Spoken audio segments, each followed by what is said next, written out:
X Factor Nation, we are back with another weekly NBA pod on the X Factor Sports Talk channel. I'm joined by my dog, Caleb. Caleb, how are we doing today, man? Doing really good. I'm ready to grub down today. Thanksgiving Day. Hey, man, let's get after it, Yes, man. sir. Can't wait to eat. Yes, sir. As you guys know, we are just a little over like a month in the NBA. So I thought, why not get on here and do way, way, way too early, but why not a month in award show? We're gonna go through all the major awards. We're gonna give our opinion on who we think it is right now. Um, Fred, but since it's Thanksgiving, I'm gonna put you on the spot. What's one thing this season you're very thankful for with the NBA? I'm thankful for new teams rising up. These weird teams playing good basketball, man. For a while it was just Cavs Warriors. Now we have some flavor and some new guys Mm. stepping up. So I'm most thankful for diversity amongst the NBA. What Yeah, about you, Caleb? mine was gonna be literally that it doesn't seem like teams are purposely trying to tank anymore. It's good Yes. basketball all around. So Yep. yeah, we're kind of feeding off each other there. But without further ado, let's get right into it, Fred. Fred, 1 month in, who is your defensive player of the year? My defensive player of the year is actually the guy I picked at the preseason. That's Anthony Davis, man. Leading the league in rebounds at almost 13 a game, almost two steals, and second in the league in blocks with two. I mean, I think he's definitely stepped it up on the defensive end. I know some games he can check out, but especially his last few games here, he's definitely been dialed Yeah. in. And I know it can steer towards a rebounding award as well. So I like Anthony Davis for Depoy. There's definitely a case. It's always just a matter of how long is he going to be on the court to make that case, you know? But Right. I mean, as of talking 2 nights ago, he put up 5 steals and 5 blocks against the Suns. So Yeah. I mean, it definitely the strike while the iron's hot type deal. I gave a couple guys some looks for this one. I thought Giannis. I thought Brook Lopez. I think Brook Lopez has really made a case Yeah. lately. He's leading league in blocks. Right now, though, I went with OG Anunoby. I think Yeah. he's averaging 2.5 steals, less, just right under a block a game. But I think like what he does for that Raptors team kind of goes unnoticed at times. Like he is their defensive guy. He's going to Yeah. be on the best guy. He's going to be on the best player every single night, and he's also contributing on the offensive end, which I know obviously has no leeway into this, but I considered him for most improved too, just because I really, really like what I've seen out of him up to this point. That Raptors team, they're like in the middle of the pack right now. They need something to stand out, and I think his defensive presence has really driven that home and really trying to help the long run for them. No, and he's definitely with Pascal out and all the injuries they've had, he's definitely had to step into a larger role, and he's proven why he's, you know, one of the best 3-and-D players, but also proven that he can be more than that. So yeah, I think he's leading the league in steals. He does a lot. He's so versatile. He's so long and quick. So shouts out to OG, man. I mentioned most improved. My most improved, I feel like it's pretty obvious. It's Lauri Markkinen. Same. Yeah. 22.4 points, 8.5 rebounds, 2.4 assists on 53.9% from the field. Dude, I saw that like when I was, writing down his stats, and I was like, wow, Yeah. he is hitting at a high rate. Yeah. I think, And you would taking a expect lot of shots you would too. I expect mean, it to call, to chill out of it here in a little bit, but right now he's an all-star. he's fun to watch. Teams are really having to focus in on him. I really was high on him. He got drafted by the Timberwolves. And I thought, dude, him and Carl Towns could be fun, could be interesting. Then he got traded, and I was like, okay. And then he ended up, it was Chicago. And I was like, Chicago. And it just never really seemed to work out. Then he goes to Cleveland and he's playing like the three. And I'm like, I just know that the talent's there. I didn't think, don't get me wrong, I didn't think it was this good. So, I mean, he's impressed me a lot. But I mean, the talent that we've seen him at, where it's like, there's no pressure, just go out there and ball. And he's one of the best guys. Now, granted, it's like, you're a really good guy on a team that we don't know how good this team really will be. You know what I mean? Yeah. So it's like a question of, could you be that good on a really good team? That's up for debate. But Lauri Markkinen is so much fun to watch right now. Dude, he's a stud. And like I was looking through his stats like his whole career. Like, dude was all rookie first team. Like the second year he was in the league, he almost averaged 19 a game for Chicago. Like, we He was just forget sneaky. He was sneaky good in sneaky Chicago for a good? couple of years. Yeah. But I mean, we're talking about most improved. We're talking, last year to this year. Last year in 2021, he averaged 14.8 points, 5.5 rebounds, 1 assist, 44% from the field, 35 from three. So, I mean, you look at his numbers now. I mean, that's just a significant jump, especially in the field goal department. I mean, he jumped up 10 percentage points, almost 10 points a game more, 3 rebounds and, assist and a half. Like, and he's, carrying that load for a Utah Jazz team. That's winning. That's what sticks out to me is, and granted that Cleveland was a good team last year, but it's like this year it's you're the guy on offense. Go get us something. Yeah. Not And go stand in the corner, go, be ready for Darius Garland to set you up. You go set yourself up now. yeah. And like this award's meant for guys like him. Like it shouldn't have gone to Ja Morant last year. Like, don't give it to guys like that. I'm Like, glad you brought that up. Ja Morant was gonna go. You know what I mean? Like, I'm glad you brought that up because I was listening to, I believe it was Zach Lowe a couple days ago who brought up Shai Gilgeous-Alexander, which it's like, okay. I mean, I get it, but I mean, I feel like this award's meant for a guy like Lauri Markkanen. You know what I mean? Where you take that step up. Like Shai's a good player. We've all known he's a good player. Now they're just letting him play, and he's healthy. So good. Yeah, so it's like Lauri Markkanen, it's like he was just known as a role player. Nobody would have thought something like this. You know what I mean? Whereas like Shai, I mean, granted, I wouldn't expect Shai to be averaging over 30 points and doing everything he's doing, but come on now. I mean, Lauri, I get it, but like Ja Morant last year, a couple years ago, I was like, I just hate that idea. I want to give it to a guy like Lauri Markkanen, Yeah. But there's our weekly rant about Lauri Markkanen that we just have to get out here on. Larry Bird, baby, come on. Yeah. Fred, who's your coach of the year? Coach of the year is a guy that I think you picked for coach of the year the preseason. That's Joe Mazzulla. What he's doing with that Boston team sitting 13-4, which I believe is the best record in the league. Yeah. I hated on the Celtics. I didn't think they were going to be good without the drama. Absolutely not. He's got them boys playing. Yeah. They're playing at a high level, and they are looking like they're going to repeat and make it back to the finals. So shouts out to Joe Mazzulla. Came in and I'm going to say personnel, was a tough job to come into, but with all the drama with the I always forget his name. Ime Udoka.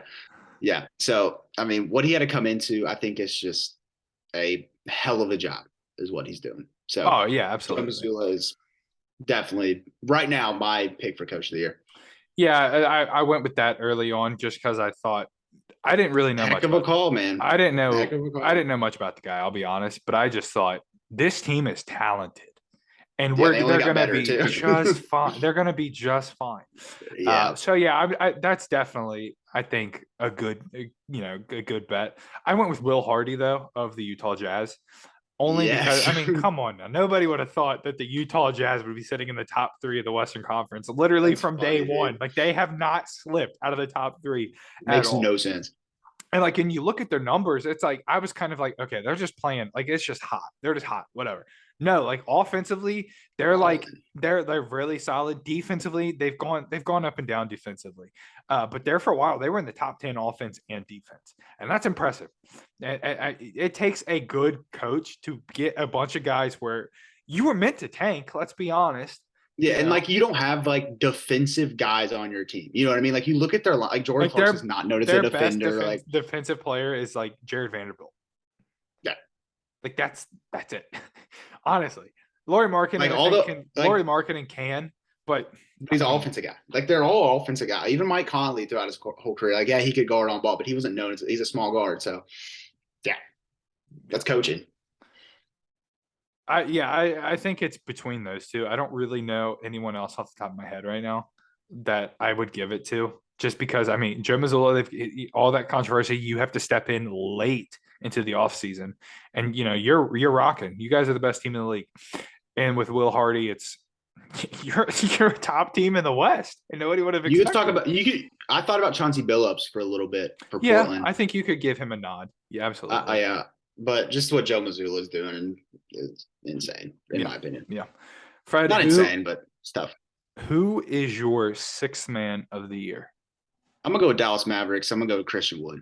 I absolutely love what he's doing off the pine in Dallas. I think he was kind of an afterthought in the free agency period that we just kind of, forgot about. But man, almost 17 off the bench, 7.5 rebounds, shooting 57% from the field and 43% from the 3-point line.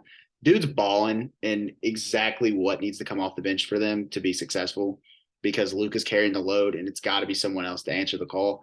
And Christian Wood, he was even at a hot start. I mean, he kind of cooled off and now I think he's kind of back on the upswing, but I think Christian Wood is a perfect six man and perfect for what Dallas needs. It's so funny you mentioned Christian Wood because today I listened to a podcast where he was getting some hate. And I think, oddly enough, I kind of agreed because defensively, he is just not. He's not the guy they need defensively at all. Good thing this is not a defensive I agree award. with you. Because look at the pat, like Jamal Crawford couldn't guard, Tyler Hero can't guard. Yeah, this is like, all an offensive stats award. So I definitely don't disagree with you.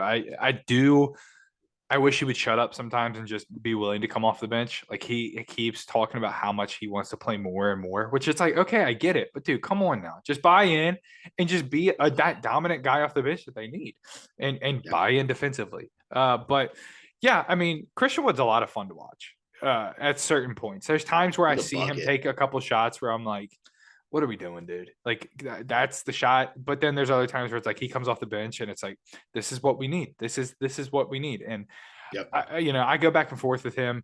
Like he was their biggest off-season move, and so I was kind of disappointed. But nonetheless, he's playing really well for this Mavericks team. So I can't hit on the pick. My sixth man of the year is Benedict Mathurin. 19.2 points. 3.9 rebounds, 1.9 assists, 44% from the field. I know. I wanted to give him 2 awards, let me tell you. I'll go ahead and I'll slip it in. He's my rookie of the year as well. Fred, I don't know if he'll get both. He should. This has happened. That's the only reason I didn't pick him because I was looking at the bench score. Like he's leading the league in bench scoring. Has to be. This has happened once before. Ben Gordon won sixth man of the year as a rookie. Did not win rookie of the year. Emeka Okafor won. Oh my God. Emeka Okafor won rookie. Christ. So I'm a little worried. I do feel like the NBA always is going to try to find a guy and push that guy. You know what I mean? Like Zion. When Zion was like hurting all the time, they were still trying to force stuff on Twitter, on social media when Ja was balling, when Luka was balling. And I feel like Paolo is going to be that guy with this class. Yeah. And I'm afraid because Paolo's putting up good stats too. Don't get me wrong. He's not shooting very well from the field. He has his moments, I should say.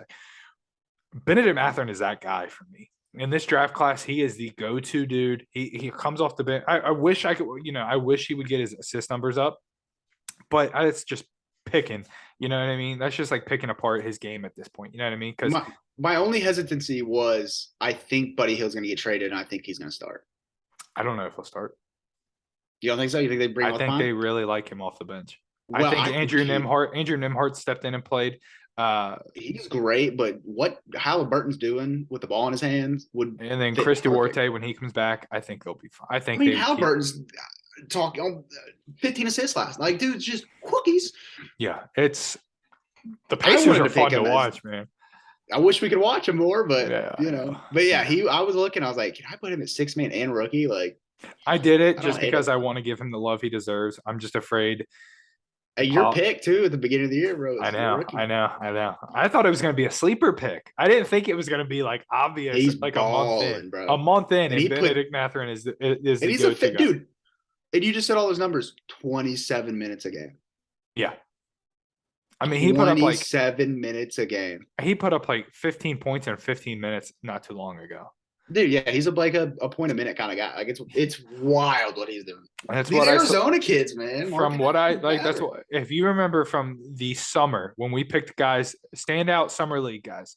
I said Benedict Mathurin, he wastes no movement. He knows what he wants, and he's gonna go out there. Arizona.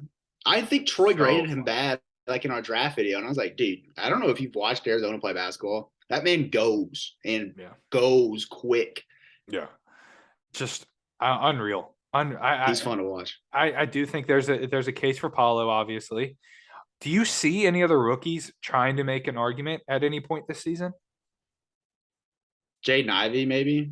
He is finally starting to he's really starting to play well, especially with because Cade's beat up too. Yeah, so Cade's out for. I think Cade's going to be out for a bit. If Keegan goes keeps going because the Kings are good. That's my thing is the Kings are so good right now that Yep. I just don't think because De'Aaron Fox is hooping. Domantas Balling. Sabonis is playing well. Harrison Barnes is really getting going for them now too. I just don't know if Keegan is gonna have the ability to do so. Kevin Herter is Yeah, playing really well for them. Like all their yeah. guys are playing really well. Not that Mike Keegan Brown. Murray's Mike playing Brown could bad. be a sleeper coach of the year too. You're right. I don't even know how he didn't come up in my mind. Yeah, Because I mean, you just name those guys. I mean, Fox is a star and Sabonis, but I mean, he's getting guys buying in. yeah. Yeah, I mean, Keegan will probably fit into a role more than. See, I don't know. I mean, it's not really a strong rookie class when you I look think at it. I mean, there's a lot of solid guys, but only two stand out for this award. Which I Yeah, like mean, no, I don't even think Apollo's beat up too. Like I don't. I think if Benedict keeps going, there's no way they don't give him the award. they have to, have to. Yeah, There's no other case. But this is the award everybody argues from day one over Fred. Fred, right now, just a little over a month in, who is your MVP? it's Luka. I mean, another Mavs. What am I, a Mavs fan? 33 and a half points, 9 rebounds, 8 assists. Only 29% from three, which needs to improve. 50% from the field, though. 76 from the line. I hate watching him play. I'm just going to be straight up. I do not I like. go up and down. I'll be honest. It's so annoying. But numbers don't lie. Play doesn't lie. Dude's balling. I think he's going to finally get an MVP. Just insane numbers, insane production from that kid. And he's an elite superstar in this league. Luka, you think I agree with you? No, I'm going to say this. Hey, listen, these overseas players are winning these MVP awards left and right. Yeah. Expansion of basketball, beautiful. Needed it. I really wanted to agree with you. I'll be honest. I'm a Dallas guy. I'm a Yep. Luka guy. Sure. Fred, who was my pick at the beginning of the season? Tatum. Jason Tatum's my MVP right now. Yep. I think you got to give him they're the best team in basketball, and he's their guy. And his stats aren't lacking. His stats aren't lacking. 30.2 points, 7.6 rebounds, 4.6 assists, 47% from the field. Yeah. Right now, my biggest issue with Tatum going into the season was he gets too ISO heavy. Mm-hmm. And I haven't watched every Boston game, so I'm sure there's still moments from every game where he is. But he's finally expanding his game. He's rebounding well. He's starting to move the ball really well. Defensively, he's really taken a step up as well. For me, this is an award.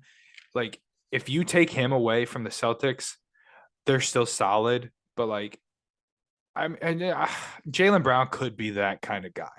But I may be talking to the wrong guy here because how much you like Jaylen Brown. I just say like Tatum has stepped into that role, willingly, and they're willing to lean on him, and he's provided up to this point. I considered Giannis. Giannis' discrepancy with free throws really gets to me. His discrepancy. He's like shooting 20-something% from the 3-point line. Embiid. I don't think Embiid will stay healthy. Hasn't played enough. Yeah. But when he's on the court, he puts up MVP numbers. Jokic just had a quiet year.